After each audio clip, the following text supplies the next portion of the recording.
Hey everybody, here to let you know that due to popular demand, Imperial Yeast has decided to extend the availability of their latest seasonal strain, A37 Pog, through September of 2020. The folks I know who have used this stuff absolutely love it. So what is it?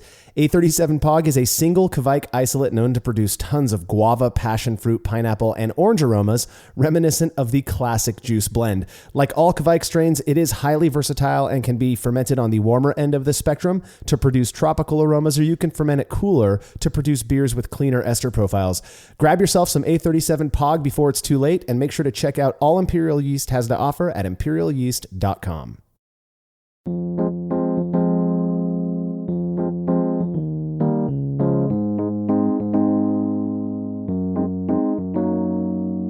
We are living in very, very weird times right now. If you would have asked me just 1 year ago if I'd ever lived through a global pandemic, I would have bet the house against it. Yet here we are, over 6 months into the COVID-19 pandemic, nearly all of which has been spent under quarantine. This is the Brülosophy podcast. I'm your host, Marshall Schott, and joining me on this Brews Views episode to discuss the ways we've been impacted by COVID-19 is contributor Cade Jobe. Oh man, I feel like it's beating a dead horse at this point, but like looking back at this whole year, it's just so much has changed. There was a subreddit called R Austin, which is obviously I live in Austin, and there was a coffee shop. I don't know if they have this in California or in other parts of the country. Surely they do, but there's these like foam pegboards that are like up on coffee shop walls, and you can post like this concert is Friday, or like, hey, we're doing a book reading or a book signing. All this stuff. So this coffee shop hadn't done anything to the wall since like February. So it still had all of these concerts and book signings and events and, dog walking clubs and running clubs and all these different things and events that you could get into. And they showed this and they're like, wow, this thing is a time capsule. We're going to have to leave this in place because so much has changed just in those few months.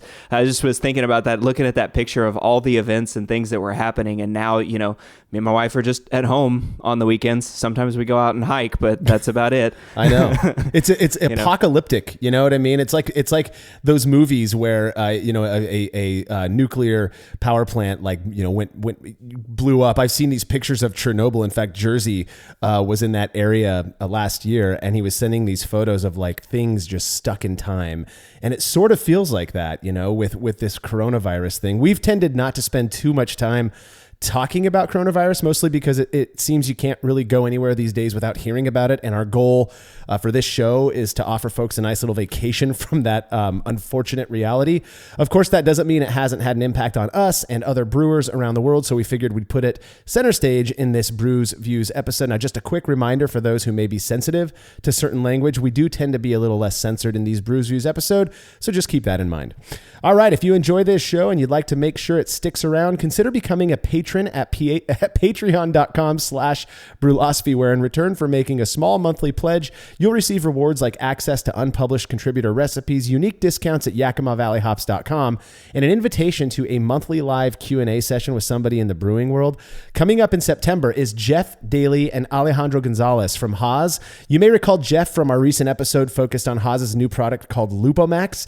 He's the associate sensory scientist at Haas, and Alejandro is the brewing solutions specialist. If you're at all a fan of hops, you do not want to miss this session. And speaking of Lupomax, I'm actually drinking a 100% Lupomax Mosaic beer right now. The stuff is phenomenal. Go grab some before it's all gone.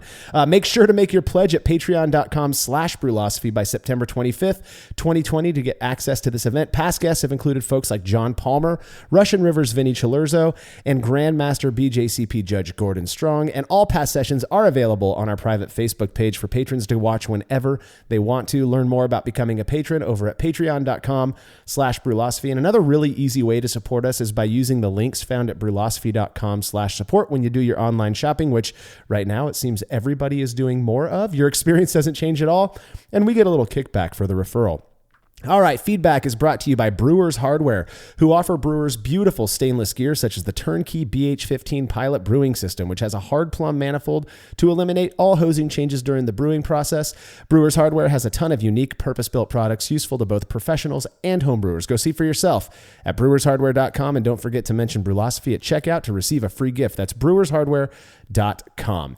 Listener Thomas Prenner had some feedback on our episode about using potassium metabisulfite to reduce cold side oxidation. In fact, Cade, I think this was one of your experiments. So he says, I've used potassium metabisulfite on a few batches with anecdotally good results. Even when putting it in at dry hopping at the end of fermentation, the beer fermented out as usual. So the whole yeast killing thing seems to be a non-issue for me. Nowadays, I have a different approach to avoid oxygen. I ferment in a 50-liter keg and spun it with a few degrees Plato left. Before filling my kegs, I fill them all the way up with tap water, then close the keg and push the water out with CO2 before pressure transferring the beer from the fermenter into the kegs. I can't imagine how any oxygen would get in with that method, and it has been working quite well for me. I had a New England IPA on tap for about 4 months that showed no symptoms of oxidation. Yeah, I mean, that actually sounds a lot like what you're doing, Marshall, except with sanitizer instead of tap water, right? I mean, you're filling up your kegs with a full keg of sanitizer, pushing that liquid out. That's actually the best way if you're going to purge a keg, and there's some studies that have been published on this. That's the best way to do it, is actually fill the entire container up with liquid and use CO2 to push the liquid out. That's really the only way you can ensure that there's no oxygen ingress or mixed in with the CO2 and all of that stuff because of those pesky ideal gas laws. But yeah, I mean, that's a really good way to do it. At the brewery at Blue Owl, without giving away too many trade secrets, we use potassium metabisulfite and we add it before as part of finings. So yeah, I mean, right at the tail end of fermentation, and we don't have any troubles. Good, non-oxidized beer. Yeah. I'm still yet to use PMB or SMB for the purposes of oxygen reduction. Now, I do think spunning is an absolutely excellent way to reduce cold side oxidation or cold side oxygen exposure, while also repurposing CO2 that would otherwise be unused. So it can save you some money too. I've got a couple spunning valves. I've yet to use them. The only reason being that I don't like the idea of opening my fermenter to take a sample to check the gravity of the beer before putting the valve on. Now, I know that you could just keep the valve on and I guess keep it at a higher pressure to release all of that built up CO2 and then just kind of close the pressure down if you want to guess where you're at. But yeah, whatever. I guess I could get away with guessing. But I do appreciate the feedback, Thomas. My approach, which kind of like you mentioned, Cade, is just a rack under pressure into purged kegs, has been working really well. So I don't see a reason to change it. I do have the spunning valves. Maybe I should try using them at some point. Thanks for the feedback, Thomas. If you have show feedback, you could send it to feedback@brülosophy.com or drop us a line on social media. All right. Well, as everybody is likely well aware, I'm a big fan of lagers. And for those who may not know, I live on Richmond Avenue. And so listener Joel Miller sent me a few beers from Hardywood Brewing. That's a local brewing company near him. One of them was called Richmond Lager. He said he sent it in honor of the street that I live on. Of course, I wasn't going to drink it myself. I had to share it with my friends to see what they think. 1 minute beer review with Jersey and Tim. I love to Tim and Timmy. What is it? Tell me and drink it. It's not an IPA or you'd be puking. It's very dry. Oh, it might be champagne. It kind of, yeah, a little bit. Oh, this Timmy. Dude, our Frows would think this was champagne, but we know it's not. Or we are being made to look like fools. It's got the little aftertaste to it. You know what? We're not learning men. Oh my God. Guess right, Timmy. I don't like it. I really don't like it that much. Is it Hefeweizen? It could be. Timmy, we're never, ever, ever going to be made to look like fools after this. Oh, that's so good.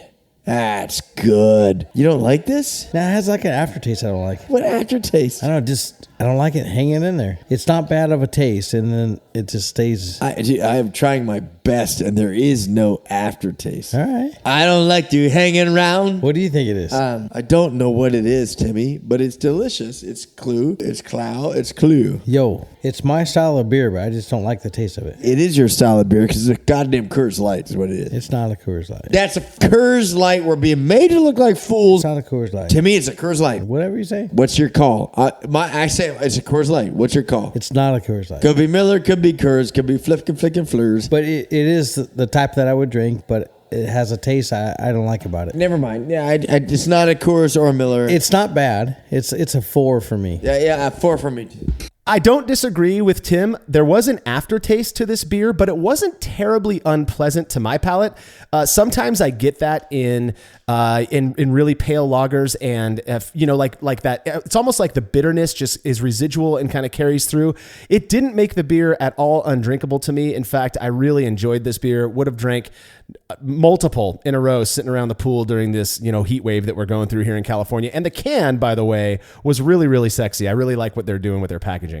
Oh, that sounds good. I mean, Jersey seemed to love it, and that aftertaste. This is where I get really nerdy. I love to troubleshoot beers like that. So anytime somebody's like, "Oh, this tastes gross," I always say, "Hey, can I have a sip?" Like I just want to try it and see if I can figure out what's wrong with it.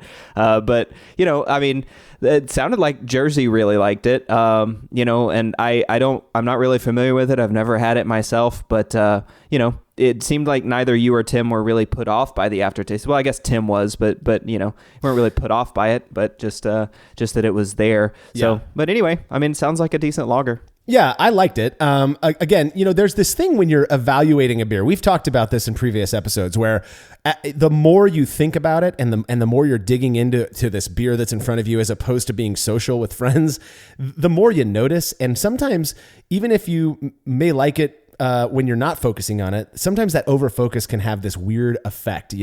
I see it all the time when we're serving people the triangle test. We've mentioned this before. They'll leave little bits of beer in each of the sample cups, but then they'll go back and drink a full pint of the same damn beer. And it's just, it's weird because as you're again, like you're over focusing and it does something to the way you perceive that beer. So I can't help but wonder if that wasn't the case for Tim. He ended up not hating it, and I believe we drank one more can of it after the review session. So there you have it. I liked it. Joel, thank you so much for sending the beer in. If you'd like to have your beer or any other fermented beverage reviewed by Jersey and Tim, email me, marshall@brulosophy.com, and we'll get you all set up. When we get back from this short break, our unabashed thoughts on brewing during a pandemic.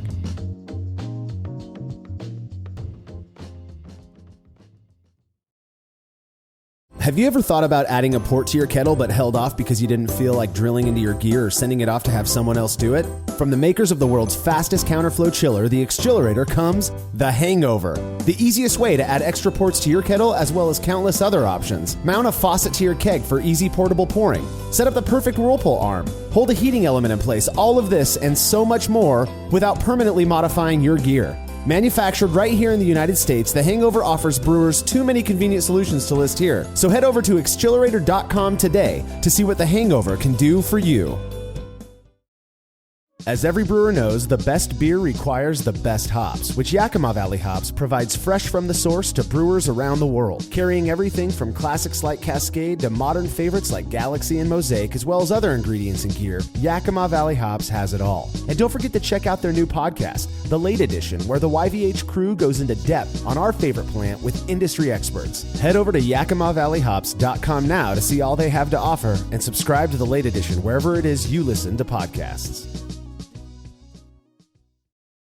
Craftmaster Growlers takes traveling with and sharing beer to a new level. Made from heavy-duty stainless steel, Craftmaster Growlers are double-wall insulated and can keep beer cold for up to 8 hours. Unlike typical growlers, Craftmaster Growlers come with a swiveling tap and fully integrated CO2 regulator cap, allowing beer to stay fresh for 2 weeks or more. The square design takes up less space and will fit in most refrigerator doors, and every Craftmaster Growler comes with a 1-year warranty. There are 64 and 128-ounce versions available over at craftmastergrowlers.com.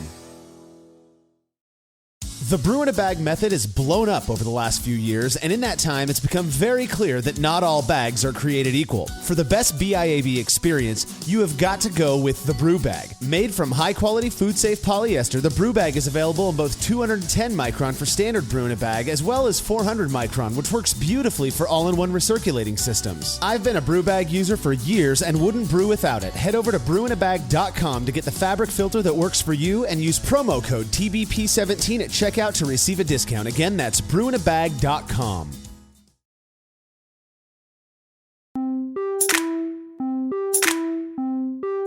The world has changed over the last 6-ish months. People are forced to stay home from work. Many have lost their jobs. Children are being educated through a computer. And many of the places we frequent to hang out with friends or buy stuff are either closed or have significant restrictions.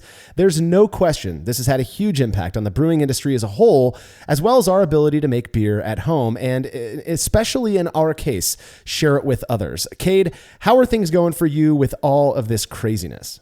Well, I have a job, so that's good. I'm thankful for that, especially a job in the brewing industry. There's been so many layoffs and everything that have happened with bars closing and breweries not being able to open. I mean, here in Texas, breweries still aren't able to open unless they have got a substantial food component, which I'm not really sure why having I can make arguments, but I'm not really sure why having 50% of your sales come from food makes any difference about whether or not you're safe in a pandemic or whether you can get the virus. But that may not be a good topic for this episode. But man, yeah, I mean, I'm doing better. I guess I could say that. I'm doing better now than I was months ago. I mean, man, whenever this thing first started, I was feeling trapped, and but it's required some adjusting. It's required some acclimation. And just so you know, this is Brews Views. Anything goes, man. We can be as honest as we want to. Right. I'm with you. I'm a science guy. I follow the science, and I'll be open about that. I'm as much as I may not like wearing a mask, I get the argument to wear the mask. Where I'm struggling lately is, like you said, in the rules that the states are coming out with that seem unfair. And I'll admit a part of that is because I'm selfish. I'm not going to lie about that. I want to get out there. I want to drink with my friends again. I want to get back to collecting data. My God. But only when it's safe. Where I struggle is when people are saying that this thing is a huge deal, as I trust it is, but then they're allowing weird, unsafe things just because of, I guess, politics or I don't want these businesses to go under, and so it just feels like how are we justifying these rules that are being made? Regardless, I know that I have no say in that. I'm not a legislator. I don't work for I do work for the state of California. We'll talk about that here in a minute, but I'm not, in the government or anything like that. I have to trust on some level that there's good reasoning for it. But I'll tell you, man, it's just been a freaking bummer lately. Oh yeah, I mean, you look at that rule. I mean, like the rule I just talked about. That if here in Texas, if you're a restaurant and more than 50, or if you're anything, you can even be a brewery. If more than 51% of your sales come from food, or more than 50% of your sales come from food, you can be open right now. You have to follow. Tables have to be 6 feet apart. All servers have to wear masks. You have to take temperatures and all that kind of stuff. But I mean, you can be. As long as you're selling food, you can be open in Texas right now. And I guess the thing that I don't understand is, how is that any different than a brewery? And a lot of these breweries, especially if you've been here to Texas, you know that most of these breweries are on acres. I mean, like I've got 5 breweries within 5-10 minutes of my house, and all 5 of those breweries are on 30-acre properties. Jeez. So yeah, I mean, you've got room to spread out as much as you want to. Some of the breweries have done really cool things, but that's actually been a good thing, is watching how people have, adapted has been really fun for me. And I think that's what really pulled me sort of out of the funk that I was in, is sort of watching how everything is adapting and how even our personal lives are adapting. Like for example, me and my wife, well, we didn't go this morning, but we were planning. My wife's birthday was yesterday, so we were just planning to go on a hike this morning. And that was something that we started doing, was go on a hike in the morning before it gets too hot, and then pick up a growler from a local brewery on the way back. Go to a state park or go someplace new that you haven't been to and pick up a beer on the way back. And that really seemed to help, our mood. And that's how we sort of got out of the house, got away from things, and, just enjoyed life a little bit. Supporting some breweries and all that. So, and again, we're being unabashed in this episode. I've found it so difficult. And I think this says a lot about me and my personality and what my interest is in brewing and beer. I have found it so difficult to keep up with I'm going to put this in quotes, but supporting the brewing scene here in Fresno and Clovis, because when I drink, when I'm going out to sit at a pub, I'm going there to socialize with the people I know who work there, with other people who enjoy their beer, with my friends who I meet up with there. And absent of that, it's like, or that not being available, it's like my brain, it doesn't even think to go buy beer anymore. I mean, we still have brewing, and we're going to talk about some things that we've adapted to for brewing during the pandemic. But it's just this I'm beating myself up a little bit because I want to contribute, I want to do my part, but it doesn't even cross my mind anymore. I've got a fridge full of Miller Lite and 3 or 4 kegs on tap at my place. I really don't need anything else. You're crushing me a little bit there, working for a brewery. I know, man. I feel bad about it. That's what I'm trying to say. Like, I need to be more cognizant of it. No, but I mean, I agree with you too, to some extent, right? Like, I'm an extrovert. I talk to my wife all the time. I have social batteries, what I call it. This is just my word for it. I need to recharge. They drain, and I need to recharge my social batteries every now and then.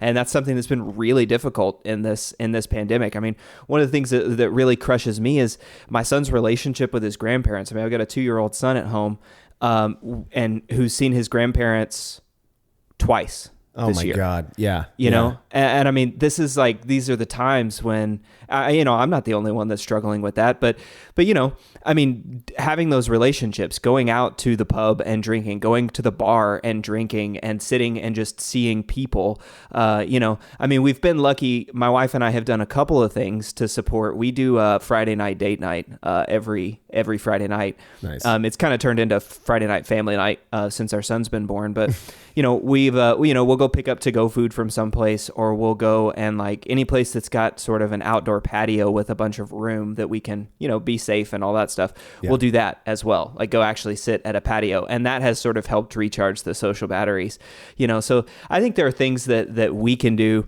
Certainly some things, that's some things that have been helpful for us, in getting out and supporting local breweries and all that kind of stuff. But dude, I totally hear you. And I feel like you're not alone. I mean, I feel like a lot of people, especially, home brewers who can make their own beer, aren't going out to pubs anymore and drinking. They're just making it at home and drinking their own. And that's not a bad thing. Yeah. It's not a bad thing. It's a sucky thing for those of us who don't want to see these breweries hurt, and I've got pretty much every brewery here in town. I've got friends who work there or who own the place. And so it really isn't, I think that, there's this kind of extreme way of thinking that if you're not doing that, then you obviously don't care. No, I care. I promise. That's the way this COVID thing has really impacted me, is that it's really just shifted my perspective and the way that I think about things. Now, I don't think we can really talk about how the pandemic has influenced our brewing without talking about how it's impacted our whole lives. You work for a brewery, so I don't. My day job, my real job, is at a women's prison. And in the beginning of this thing, they said, okay, and I don't get this. I mean, I'll be honest with you. There's a lot of talk about this at work lately. They said, we're going to give you guys. We work 4/10s, so I work 4 days a week. Tuesday through Friday for 10 hours a day. They said, we're going to give you 2 of those days off to work from home to limit your exposure. Okay, that doesn't make sense to me already, but whatever. So 2 days off. And I had this idea, I think like a lot of people do or did, that, oh my God, with 2 days off of work, you're supposed to work from home. That just means check your email every hour and a half or so.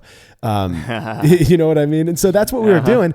I felt more freaking busy working from home and doing that because now I'm playing the role of my incredible wife, who is a stay-at-home mom, and has been, for the last 12 years. Helping out with the kids and prepping them. Their school just started a couple weeks ago. And let me tell you, if you want to see a shit show, have 3 kids, 6th grade, 4th grade, and 1st grade, all day school, all on their own computers that thankfully the school provided for them, trying to make Zoom work when Zoom can't. I mean, it's just crazy. Holy crap. Think about the bandwidth too. I know my internet wouldn't stand up to that out here, but It's been nothing but issues. And I want to give mad kudos to the teachers and the administrators at that school who are being forced to adapt to this, despite the fact that most of the teachers and most of the parents were comfortable figuring out a way to get the kids back in class with social distancing. And I get that people have very strong opinions on either side of this. All I'm saying is that's what the district wanted, and they couldn't get it because of the state, and they are adapting. They're not fighting about it. They're not being babies about it. So I appreciate the fact that they're trying their best. I don't see how it's going to work out. I mean, I was talking with somebody at work the other day about how this generation of kids is just going to be a year behind where they would have been, had this pandemic not happened. And that's just going to have to be the new norm, And speaking of my wife, I mean, I just feel terrible for her. She has to manage 3 kids all day long on her own. And this was the year because the way kindergarten works in our school district is it's half day. So my wife she was at the school 3 to 4 times a day last year when my youngest was in kindergarten. This was the year she was going to get back into the workforce, do her thing, start feeling like she's more than just a mom. And that's been completely squashed because of the COVID thing. Again, I know that it's worse for other people, but man, it sucks. We can relate on that level that this thing just sucks. Oh man. Yeah.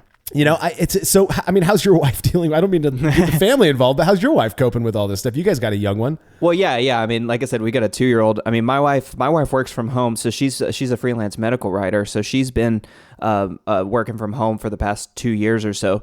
But I used to work for a guy who used to say, I would say like, oh yeah, he'd say, what does your wife do? And I'd say, oh, she works from home. She's a freelance medical writer. And he goes, oh, well, so what does she do? Just sit around all the time and do nothing? And I'm like, no. I mean, she's got a full-time job. She writes, all the time. I mean, she works 40 hours. So it sounds like kind of like you were saying, those two days that you were off, not only are you having to deal with your work stuff that has to get done still on those days, it may not be a full 10 hours, but it's still stuff that has to get done, but you're home with the kids. And yeah, that's a struggle. I mean, I know for my wife and I, for the first couple months of the pandemic, when all the daycares and everything were closed, we were struggling big time. I mean, because, I was going in, I did have to go into the brewery. Our brewery thankfully never closed. Definitely pulled back, but never closed. So I was having to go into the breweries. Obviously, my job requires me to be in the brewery. I can't, rack beer from a fermenter sitting at home.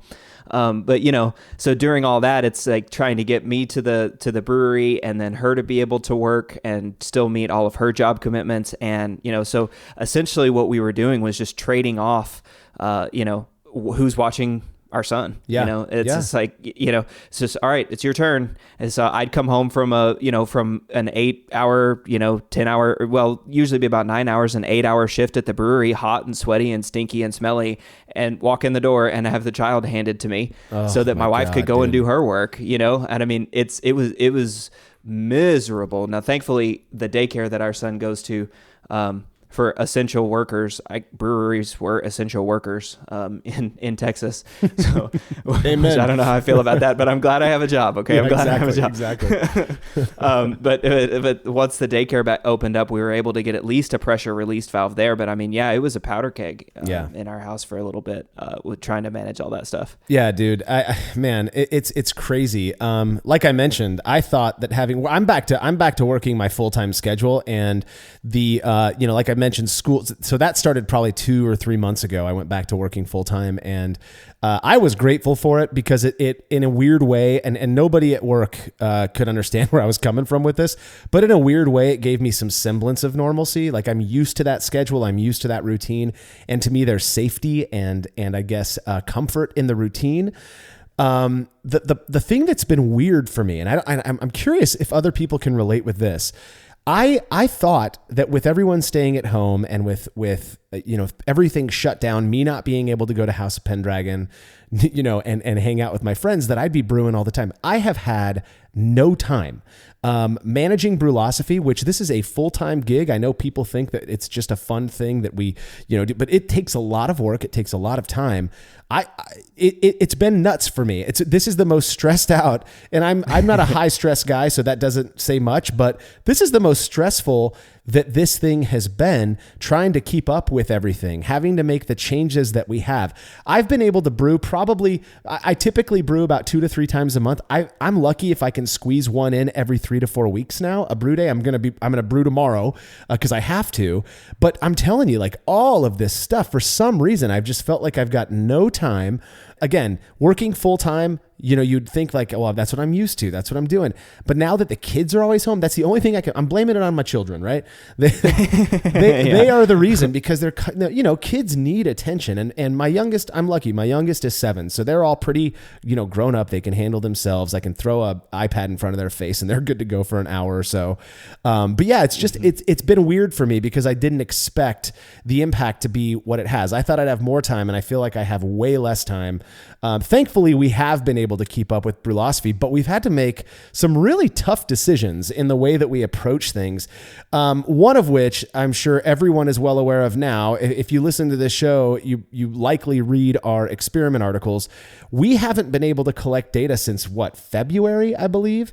And that's what we've done to adapt for the experiment series, is that we, as the brewers, the completely biased, totally aware of the variable brewer, does a series of 10 triangle tests ourselves. And we've got a nice little way of ensuring that we're not cheating on the triangle test, but it's a within persons experiment nowadays. And I think it's better than nothing. Don't get me wrong, but I pine for the days of getting back to real data from blind tasters. I mean, I for sure, I would absolutely say that having tasting data and having tasters actually review it. I mean, that's the real sciencey part of what we do at Brülosophy, is getting like a bunch of people to taste it and different palates and things. But at the same time, like, I don't know if any of our listeners are actually making these comments. I've seen a comment or two, pop up sort of randomly about, well, it's just one person's opinion, and you're doing it 10 times and that's it. So this isn't real science. It's like, no, I'm sorry. That's bullshit. This is science. Okay. I'm sorry. It is. It's not perfect. It's not the best we can do, but I don't see anybody else out there putting out an experiment where they've done 10 triangles themselves and brewed 2 batches of beer and do that. At least an article a week, a podcast a week, and a Thursday article content every week. I'm sorry. I just don't see a lot of people out there doing that. But the single person experiments thing, obviously I would love to have tasters. Mm-hmm. I think all of us would love to do that. We all want to be able to share our beer. Sharing is what's, I think, a lot the most fun to us about what we do, seeing other people's reactions to it. But, the single person experiments is working, in my opinion. I mean, we've never said that an individual experiment is, God's law about brewing, right? We've always said it's just data. It's just another example. And so to me, these single person experiments are just another piece of data, I mean, it's another data point for you to look at and see if you find it interesting. Yeah. Well, I'll tell you what, we had a lot of people talking about this. Reminded me that in the past, back before the COVID-19, clusterfuck that this thing has become, we had a lot of people telling us, it seems like it would be more valuable to do the experiments on somebody who's completely aware of the variable, because then they know what to look for. That is not, now I'm telling you this, there's one level that says, in my mind, that's going, but that's not how there's a reason you do blind, data collection. But I also get the argument. I also get it. Like, there's so many things in a beer just so many aspects, I guess, that when if you're aware of what to look for, maybe you will find it. There's value in that. Yes. And so I will say that this, the COVID data collection thing, where we're the ones doing all of our own evaluations, has, in my mind, satiated that curiosity, because we're seeing, even like, Cade, you've done a few yourself where you don't taste a difference in these beers that we would fully have expected there to be a difference based on the existing, pre-existing, I guess, dogma that's out there. So that the fact that you knew exactly what to look for and still couldn't find a difference, I think that is very interesting. I still hate not being able to go out and collect data. I feel like that's what Brülosophy was built on, and we're not able to do it. And that, I'm telling you, man, it bums me out. We've got other series, the short and shoddy series. Usually we serve those beers to people who are aware of what the style is, but don't have any idea how it was brewed. I've had to, I'm the primary short and shoddy brewer these days. That's kind of my gig. And now I'm just doing more of a classical evaluation of appearance, aroma, flavor, and mouthfeel. And that's it. It's boring to me. I think people still find it interesting, mostly because of the shock value of, oh my God, he only mashed for half an hour and boiled for 20 minutes.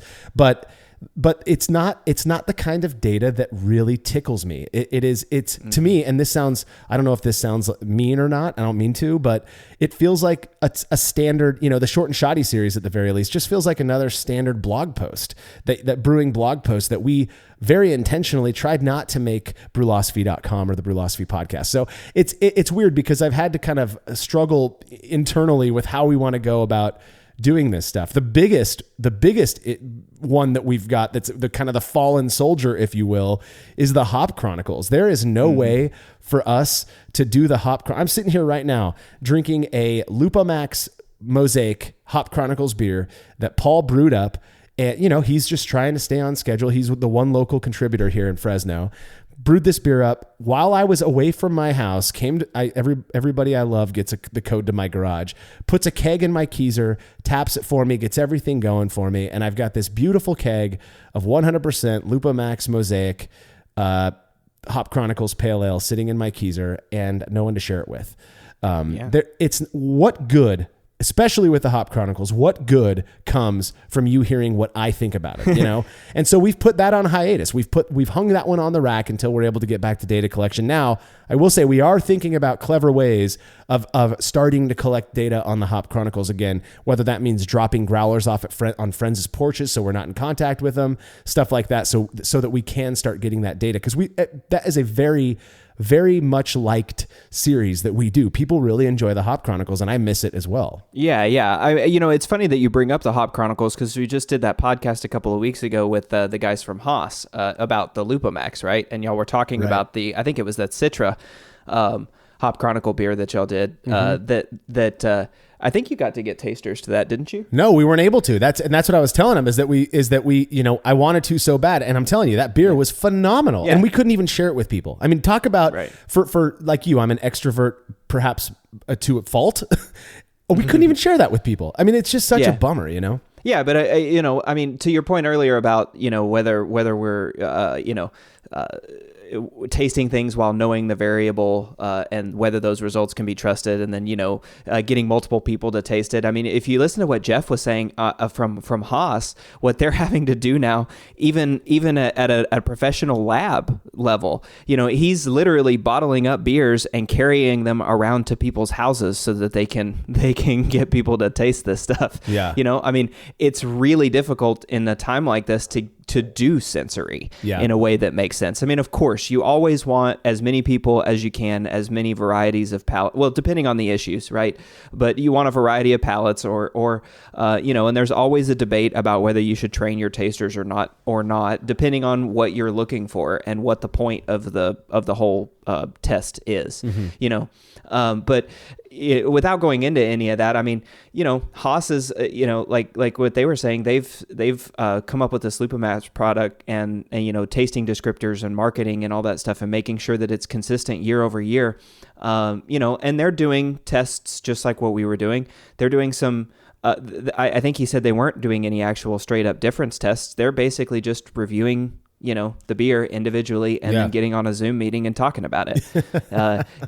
So I mean, everybody's doing the best that they can with this stuff. And that's kind of, like I said earlier in the show, that's what has really brought me out of, the funk that I was in earlier this year, is watching how people are adapting to this thing, right? Like nothing's like, it's been terrible, the last few months, but nothing's kicking our butts. I mean, like we're still out there doing, we're still out there producing good content in terms of Brülosophy. Haas is still out there producing this. I mean, they released this Lupa Max product right in the middle of a pandemic, I mean, breweries are...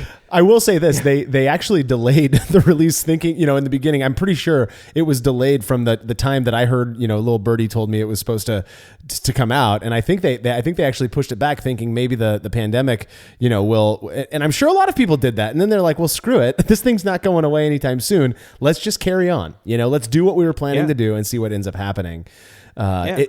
I see what you're saying though, that we are pushing through this thing. And I think if we keep, optimistic perspective and we keep a solid head on our shoulders, that we can do these things and we can figure out ways to get back to some semblance of normal without increasing the risk for people.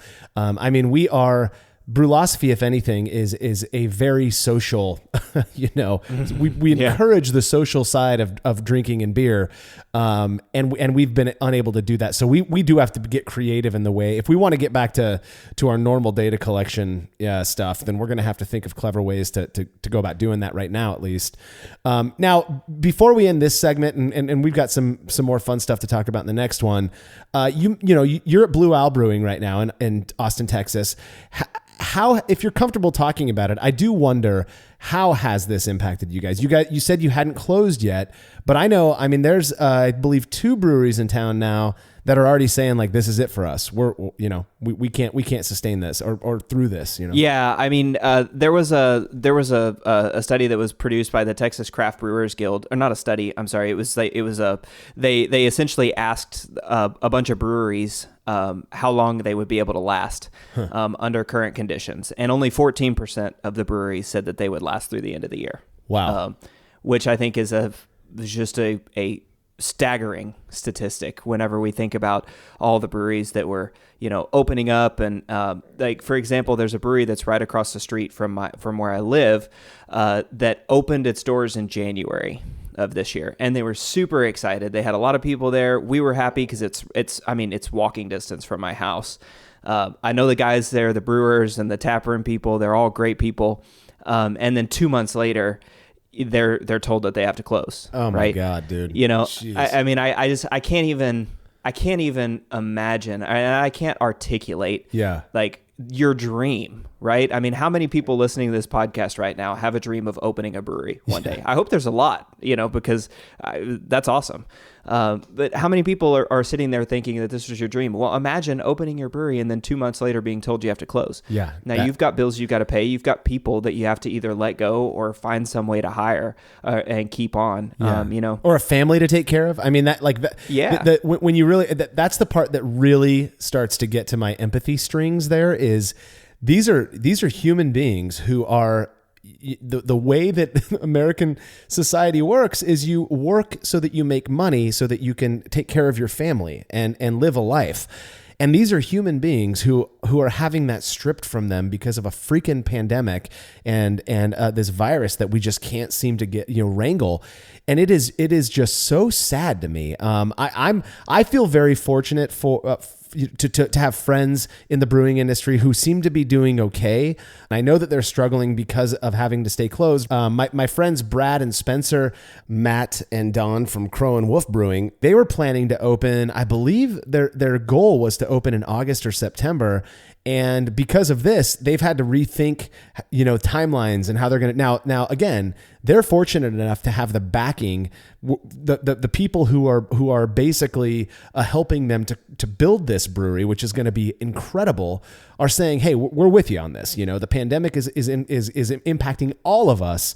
And so we've got this thing. We're not going to let it fall through. And so I there is good that's coming from this. And I just hope, God, I hope that these people are able to keep taking care of their families, Oh yeah. I'm thankful. Like I said, I'm thankful to have a job, and I'm thankful to be working for a great company. Yeah. The owners of Blue Owl have done everything that they can to take care of the employees. They're doing everything that they can. But like I said, our tap room is closed. We are doing beer to go. We don't have what am I trying to say? We don't have like full. We're certainly not at full capacity, right? Yeah, there were certainly some employees that had to be let go. Tried to do as much as they could to help those employees, and anything else. We staggered shifts and we've been social distancing at the workplace. Obviously I wear a mask all day, every day. Yeah. Yes, I'm wearing a mask working in a 100-degree warehouse brewery, and I can wear a mask it's not that without hard. any troubles or difficulty breathing. Please don't send me hate emails. But you know, I mean, like I said, the thing, and I'll probably keep coming back to this because I want to be optimistic about this stuff. But like what I've seen is the way that our brewery has pulled together as a team to continue making good beer and continue making good beer is just. It's just been phenomenal. I mean, it's been a great place to work, and we're still brewing good beer. And even seeing like I said, the brewery that opened in January, it's still open. It had a restaurant attached to it, so they pivoted. They were closed for several months. They pivoted. They found a way to make good beer. And last night we went over there to just grab a beer, and they actually had to turn us away because they were taking reservations because there were so many people. Damn, on that's the great. Outside patio and stuff. Yeah. So I mean, I think people want their breweries to survive. So go buy beer from your breweries, even if it's just a growler or a 6-packer. A lot of breweries are pivoting to packaging now. Not just draft, not just growlers. Yeah. They're doing mobile canning lines or mobile bottling lines, or even just buying homebrew. Like there's a brewery down the way that's like, I think it's a 10 or 15 barrel brew house. And they're actually hand bottling every single bottle, like directly out of their bright tank, just using, using basically like a beer gun or a counter pressure filler into 12-ounce bottles and then slapping some labels on, so the resourcefulness that brewers have is amazing. But if you can help your breweries, really do that. And, buy from places like H-E-B or your grocery store or the gas station and stuff too. I mean, those are places that breweries are still selling beer in those places too. So any place that you can do that to buy beer is certainly helpful for the brewing industry. And I think brewing at home is also a good idea too. The more you get interested in brewing it and brewing your own beer, the more it makes you want to try to drink other beers. True. So, absolutely. Yeah. And I will say that I would have no idea just how good Blue Owl beers are because my friend who works there hasn't sent me any yet. But I do have a plan that when we're done recording this episode, I will run to, this is a promise that I'm making, I will run to Pendragon and pick up 4 or 5 crowlers just to keep on hand for the weekend. There you go. Yeah, so I'm going to do my part today because I do feel bad. Now, we do have to take a quick break. When we come back, we're going to continue sharing our thoughts on how this pandemic has affected brewing, as well as share some ideas we think might be helpful to some.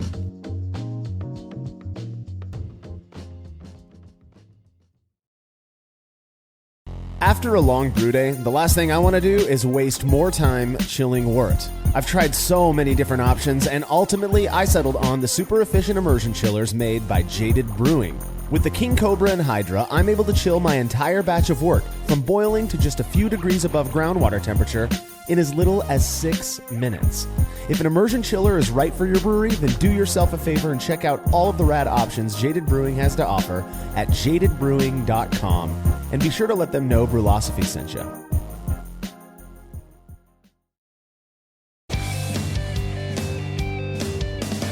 Compact and simple to use with a small footprint for brewing indoors, the Grainfather makes it easy for you to brew professional quality beers at home.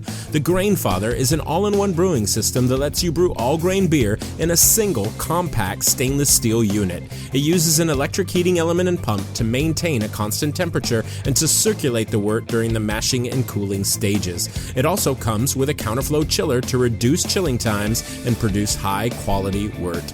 And now, with the addition of their conical fermenter, the Grainfather takes things one step further by offering homebrewers state-of-the-art temperature-controlled fermentation just like commercial breweries use. And with the Grainfather Recipe Creator and Connect app, you can easily design a recipe, sync your brewing system with your phone, and then just sit back and relax as the app takes over and assures that you maintain your scheduled mash temps and boil schedule. Head to Grainfather.com to purchase your all-in-one brewing system today and to sign up for their free recipe creator tool. Once more, head on over to Grainfather.com, that's Grainfather.com, and get started today. Attention beer drinkers and thinkers, put that mash paddle down for a second. Let me ask you, do you like to cook outside? Do you love the smell of charcoal and barbecue? If you've answered yes to any of those questions, I think you should check out the Grill Coach podcast, where we discuss all things barbecue and grilling. Join us on our mission where we aim to learn, teach, and share the amazing world of grilling and barbecue. So grab a homebrew and join us. We think you'll find our perspective on the world of outdoor cooking unique. You can find us online at thegrillcoach.com and follow us on Facebook, Instagram, Instagram at The Grill Code. From this home brewer to you, get out there and grill. Family-owned Atlantic Brew Supply is the largest homebrew shop in the Southeast. No gimmicks, no multinational corporate overlords, and no BS. They offer exclusive malts, yeast, and more from local artisans, as well as award-winning recipe kits. They also sell professional brewing gear and cask equipment from sister companies ABS Commercial and Cask Supply. Most ingredients are available by the ounce, plus Atlantic Brew Supply has an on-site calculator to help you craft your best brew. Orders are processed same day, and 2-day shipping is guaranteed for East Coast customers. Get 15% off your first order using promo code BREWPOD. That's BRUPOD at AtlanticBrewSupply.com.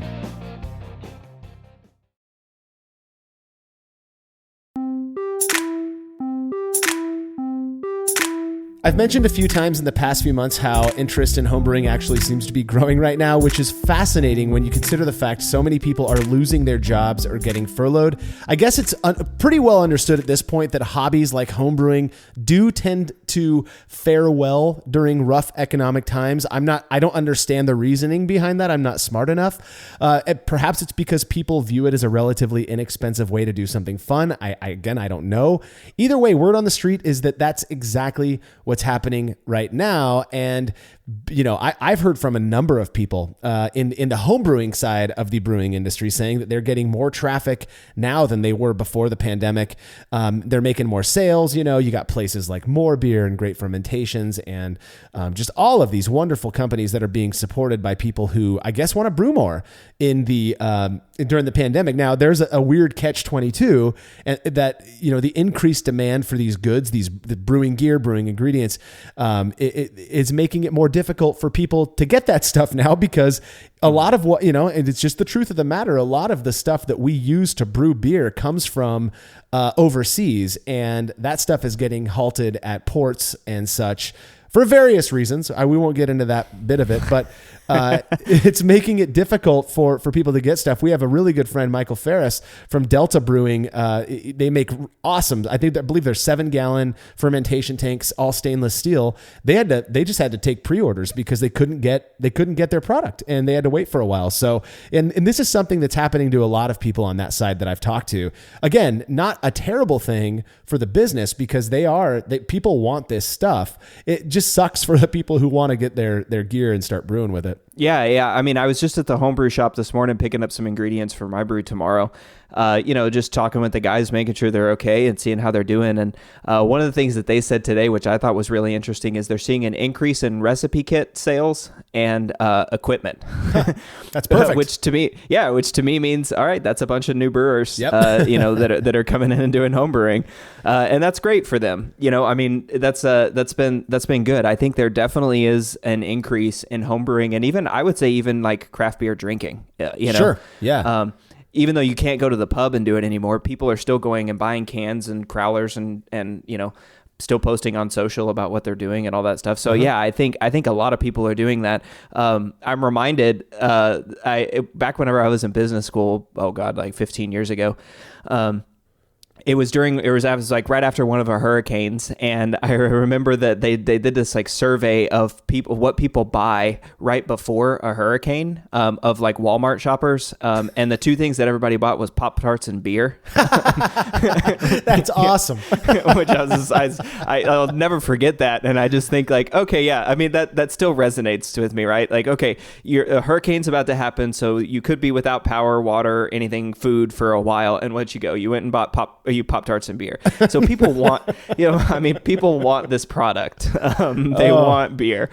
So I think it certainly stands to reason to me that we're seeing this increase in homebrewing, both in homebrewing and in beer drinking, because people want those things. They want those products. Yeah. And without relying too heavily on it, it does help you through some of these issues, Sure. these times of stuff. Yeah. So, and if you're one of those new brewers who somehow found the Brülosophy podcast, thank you for listening. Thank you for reading. Thank you for supporting us by doing that. We that's how we survive. We wouldn't be able to do this if nobody listened to us, if nobody read the stuff that we publish over at Brülosophy.com. Now I'll tell you this. Our web traffic and our podcast traffic, the number of downloads that we get has noticeably increased. I'm not sure, how appropriate or how interested people may be in us talking about numbers, but this is Brew's Views, so who gives a shit, I guess. But prior to the pandemic, this show was averaging about 88,000 downloads per month. Now we're pushing about 100,000. I mean, that's a drastic increase in traffic over the course of 4 or 5 months. Now, I will say this, when we're still a relatively new show compared to other brewing shows that are out there, but so we've had this kind of constant growth as more and more people come to find us, which if you leave a rating and a review makes it a lot easier for them to do that. But we're also seeing more traffic over at the website. We're getting more and more followers on Facebook, Instagram, and Twitter. We're seeing a bunch of new patrons, which, by the way, thanks to all of our patrons for their support during these crazy times. Every month we're seeing a net positive increase in patrons, people who are willing to pledge $1 or $3 or $5 a month to keep us going. It's just awesome to know that there are people out there getting something positive out of what we're doing during such crazy times. And I feel like that is our role right now. We are giving people something to do to take the focus off this COVID-19 thing. So I guess there's an element of pride that I experience knowing that we're doing that. And again, the symbols that we're getting or the signs that we're getting from our fans, kind of proving to us that they appreciate that we're doing this. Yeah, totally. I mean, I'm seeing more. I follow homebrewing subreddit pretty frequently. Even the brewery subreddit as well. Everybody's really active on that. And I think we're seeing a lot of people getting back into the hobby, brewing their first batch, and I love seeing that. I love that. I always want to see growth in the hobby and in the industry. I'd be interested to see, if there's any sort of macro number, like as a nation, or even worldwide, about like number of people that are entering the hobby. I don't think there's a service that aggregates that kind of stuff, but I would bet it's higher. I mean, we certainly had to pivot. I mean, everybody's sort of pivoted and changed the way that they're doing things. I mean, especially for me, it's funny. You said you have less time to brew. I probably have about the same amount of time, to brew now. So I've been brewing probably about as much as I was before, which everybody thought, oh, you're going to go work for a brewery. Does that mean you're going to stop brewing beer? And like, hell no. I fucking love brewing beer. Hell yeah, buddy. Good for you. You're truly dedicated, Cade.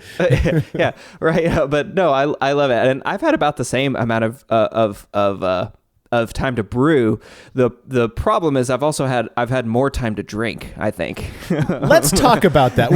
Now I'm gonna preface this first. We will do a Brews Views episode in the future on the downsides of alcohol. It's coming. I'm a psychologist. I've worked in chemical dependency for many years, over a decade. It's something that it's a touchy subject for people to talk about, but I feel like it's so pertinent, and definitely we're not going to go too deep into that now, but let's talk a little bit about some of the pros and cons of having more time, not just to brew, but to sit around and drink as well. How has that, how has your drinking behavior changed since the pandemic started? Well, all right. Full, confession. I probably am drinking more than I did whenever the pandemic started. But I've always been sort of, I don't know. This is probably just a nervous tick that I have, or some form of anxiety. But I've always been pretty conscious about the number of beers that I drink in a week. I kind of watch that pretty closely and make sure I don't get out of control. Yeah. I also don't have any sort of good hangover genes. If I drink more than like 3 or 4 beers in a day, I'm basically useless. Can't sleep, sick, all that kind of stuff. So thankfully, but that's not to say I don't do it every now and then. But yeah, of course, we're brewers after all. Yeah, we're brewers, and I love drinking my beer. But so I probably am drinking a little more. But the real sad part for me has been, brewing these experiments. Every time I do that, it's a 10-gallon batch, and like I said, I've been brewing about the same amount, but I'm not sharing it with anybody now. So it's just me. I know, dude. I know, man. With 10 gallons of beer. And the real sad part is I have had to dump a couple of really good beers because I need keg space for new beers to go in. But yeah.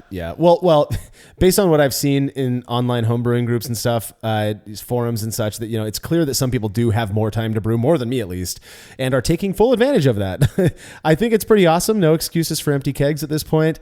Obviously the obvious downside to that is that somebody has to drink that, and when you're, like you just mentioned, Cade, when you're quarantined, you and maybe your wife and maybe your neighbors, outside of the few people you trust during a quarantine, you got a lot of beer to drink. So Yeah. it is something, confession. I probably drink less during the pandemic than I did before because Good for you.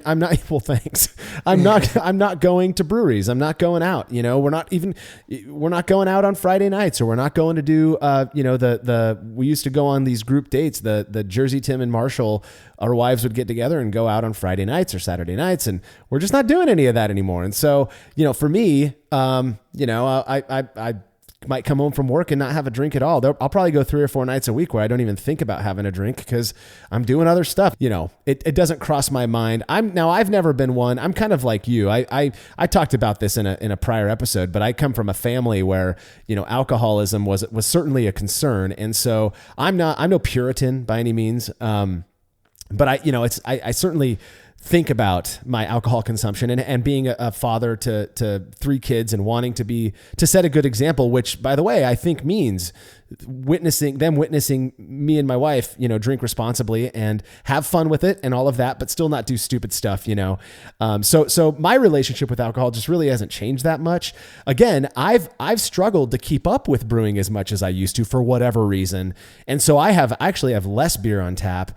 And usually when I'm drinking, it's 3 or 4 Miller Lights, on a Friday night while I'm watching YouTube videos or something, or playing Call of Duty, and that's the part that's killing me. And I feel like this plays into my drinking behavior as well, which is I'm conscious of it, is that I'm not exercising as much. And I really don't want to get too unhealthy during this quarantine. And so, the less I drink, the less those kind of pointless calories I'm consuming, that's the less that I have to burn off, I guess, later on. Oh, yeah. So it's just weird, and, but I know I've already seen, there was a great episode, I think in the last month, of Basic Brewing Radio. Go check it out, with Doug Wierzinski was on there, and he was just talking about how he had to give up alcohol altogether because it became an issue.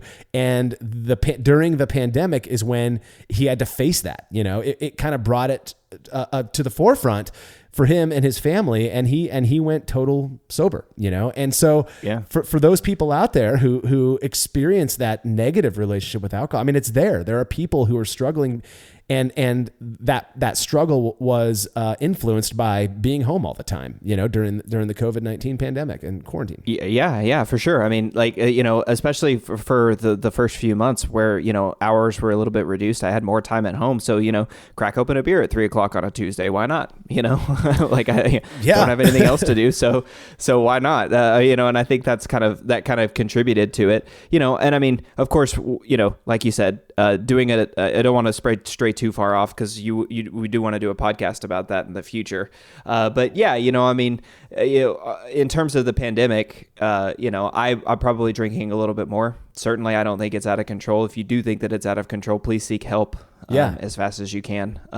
Because that stuff can progressively get worse, and it can get worse quickly. But yeah, I mean, the other thing about like drinking in the pandemic is one of the things that you said in the last segment, which is just not having anybody to share it with. Man, that's killing me. Like I love talking about beer, if that's not obvious because I'm on a fucking beer podcast. But it's obvious, Cade. Yeah, I love talking about beer with people, and it's just it's like it's recharging the social batteries for me. Anytime I can talk about or share a beer, or just try somebody else's beer, or troubleshoot an off flavor, or just talk about hops or malt or whatever was a style, a recipe. That stuff really gets me going, and that's what's really been tough for me.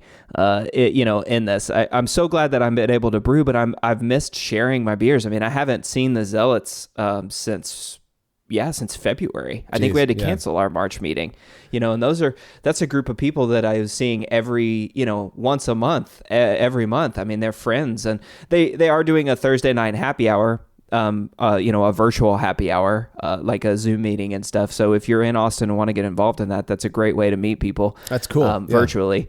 And I think a lot of brew clubs are doing that, which is awesome. That brew clubs are still keeping people involved. But yeah, I mean, I've been missing that personal interaction with people and being able to share beer.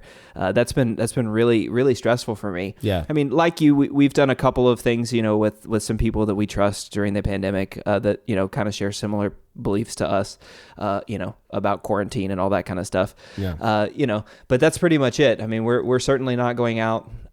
We haven't been out to restaurants, inside restaurants and things like that where we're going to be close to people and all that other stuff. That's probably just more me and my wife, being careful with a toddler, and older parents. But, any of that stuff. I mean, that's been really, really rough, is not being able to share the beer. So yeah, having about the same time to brew, more time to drink, but nowhere near as much time to share my beer with people, has just been really hard.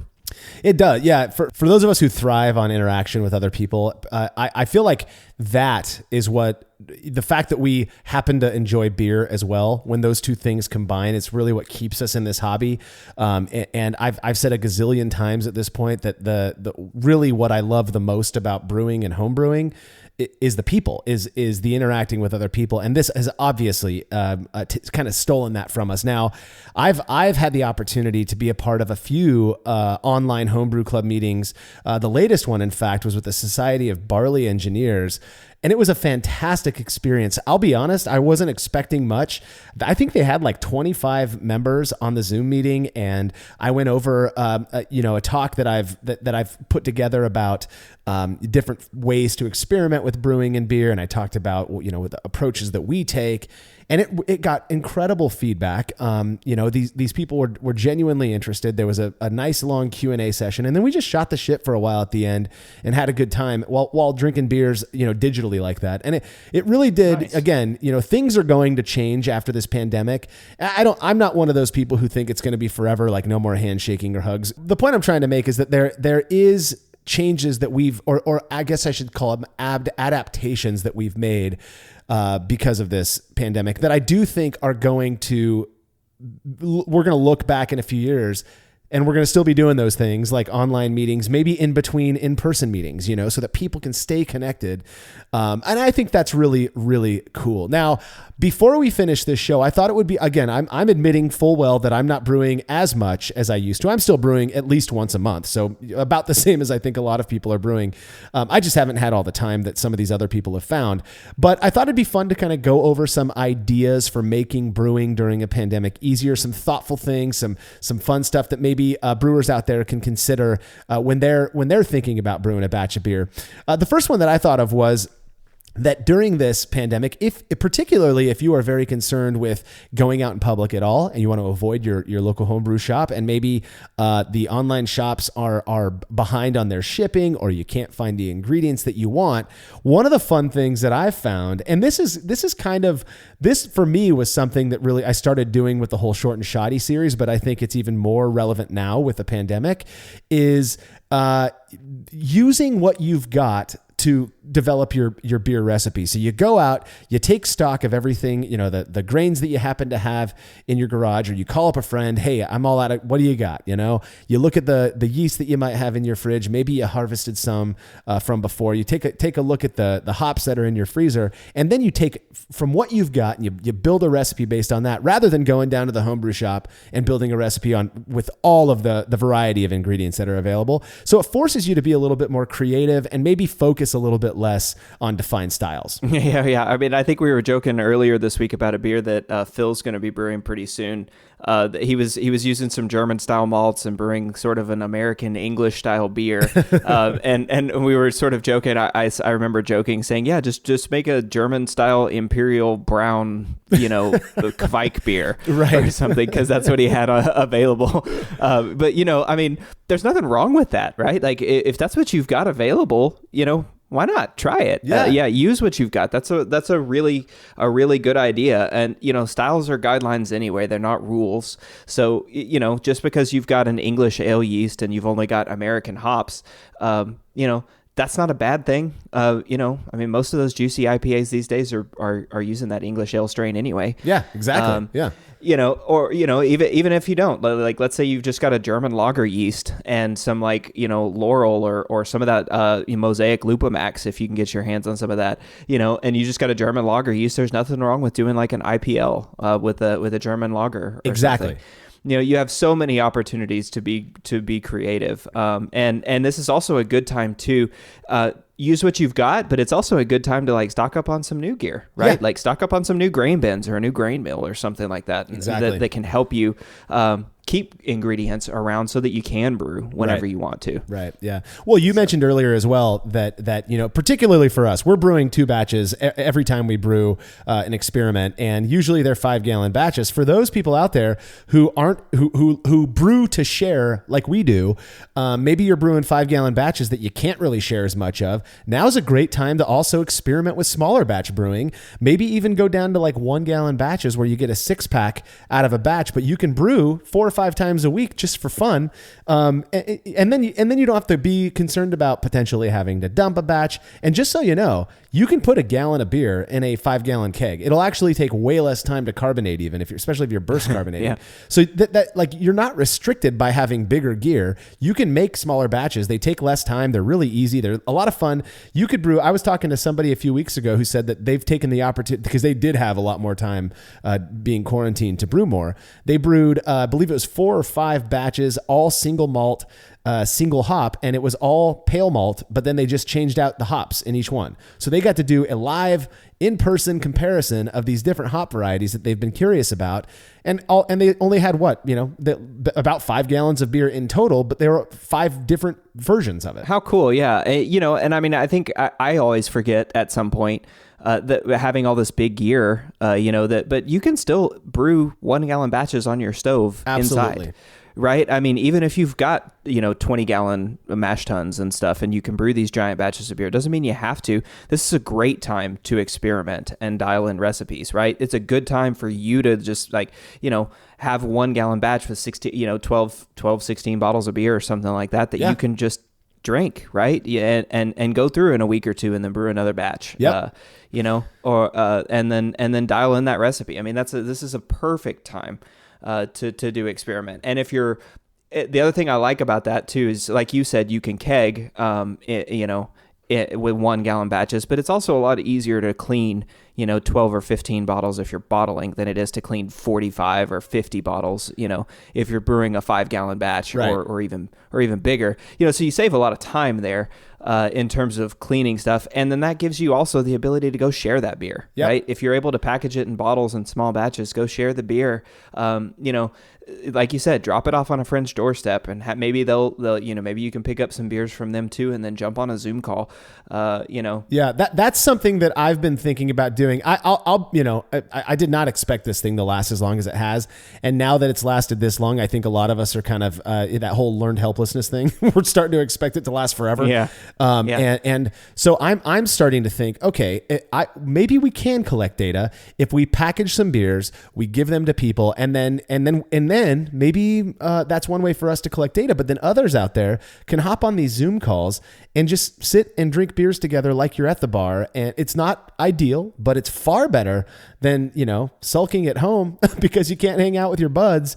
And then maybe even like comparing notes over video chat and doing kind of the same things you would typically do, at a meetup or at a club. And speaking of clubs, I think now is the perfect opportunity. I know a lot of online clubs got a lot of shit for a while. Let's be real. Right now is probably a perfect time to join one. Maybe you've been interested in the Brew Club or another online club. Go join it. The Brew Club's completely free. There's an entire, I think we're over 1,000 members at this point. There's a Facebook group that's dedicated just to the Brew Club. So much good conversation there. And another way to commune with people of similar interest. And I think it's fantastic opportunity for people who are starting to feel, I guess, isolated, to get out there and you could hop on the Brew Club group and start a live video if you wanted to, and people will come and ask you questions in the comments. And there's just all kinds of opportunities right now to make this thing a little bit more bearable. Yeah, or hell, I mean, one that I just thought about what you were talking about with the SOBs. You don't live close to them, do you? I think they're aren't they in South California? Yeah, they're in Southern California. Yep. Yeah. So, I mean, you don't live close to them, but you just appeared on their, on their happy hour. If there are clubs, hell, if anybody wants to come and join an Austin Zealots, happy hour, just shoot me an email and I'll send you the link and you can jump on. There you go. I mean, even if you live in New York, I mean, just, come and join us. Yeah. So I think we have these. I think we sort of forget, right? We focus a lot on like what we lost, right? We lost this ability to do a bottle swap at a monthly location, to share each other's beers and get feedback. But we still have ways to interact with other people, and ways to interact across a wide distance. So, I mean, if you want to join, a long distance club, even the Brew Club, like I said, the Brew Club is a great club. That's how I got my start. It's good information on there. There's a pretty active group, super helpful. I mean, even us as contributors will respond to questions from time to time on the Brew Club, or talk about troubleshoot recipes. There's no substitute for that kind of help whenever when you're a home brewer. Yeah. And thinking about those kinds of things is a good way to get back involved and get that social the recharge the social batteries. Yeah. Yeah, it's true. And in the end, this pandemic sucks, no question. But thankfully we are in a hobby that easily, I guess, can be done in a socially distant and safe manner. I know that there are some people who only brew with a brew partner. I brew alone, so I can still brew. That hasn't been stripped from me. All of those homebrew shops are still open. All of my friends out there are still brewing. And, if we can just rethink things, I think we're going to be fine. Again, we are just from the Brülosophy angle of things, we are trying to figure out ways to get back to our normal data collection in a socially distant and safe manner. But that does bring us to the end of the show. Cade, is there anything else you'd like to leave our listeners with before we wrap up? Oh, yeah, no, stay positive about this thing. I've said it a bunch of times. I want to be optimistic about it, or I guess, what was it that you just said, like resigned acceptance or something, that it's going to be around for a little bit? Yeah. It's going to be around, but there's so many, we're adapting, and that's our amazing ability as humans to be able to adapt to changes. And so I think if we spent a little bit less time focusing on what we've lost and more on what we can do going forward, I think everybody will be happier and safer as we go forward. So that's my message. That's the one thing I wanted to say. So hopefully some optimism for everybody. Yeah. And honestly, everybody has different opinions on this. That's perfectly okay. That's a very human thing. Don't be a dick just because you disagree with what somebody else thinks, regardless of what side you're on. I mean, I feel like I'm imploring people here, but just be cool, man. I mean, that's what brewing is about, is just being cool with each other, bringing people with varying opinions and thoughts together to do something that we can at least relate on. Now, I trust some of what we talked about today is relatable to others out there. And while other stuff may have made you think we're absolutely bonkers, regardless, we do appreciate every single one of you for listening and supporting us in what we love doing so much in the various ways that you do. Please don't forget to head over to Brülosophy.com to keep up with all of our beer and brewing antics. The Brülosophy podcast is made possible by the generous support of our sponsors, as well as all of our rad listeners. We seriously could not do this without you. Cheers to everyone who has subscribed and left a review of our show. It makes a huge difference. If you haven't yet, please consider doing so. Head over to Brülosophy.com/support to view a list of ways you can easily help us to continue producing this podcast. If you want a reward for your support, visit patreon.com/Brülosophy. Thanks again for listening. We'll be back next week with another episode of the Brülosophy podcast. Until then, think beer. Start off the morning with some hot tea, lemon and honey, cause it soothes my throat. Put some herb in the bowl, yeah, it's homegrown. Ain't gotta go through the middleman no more.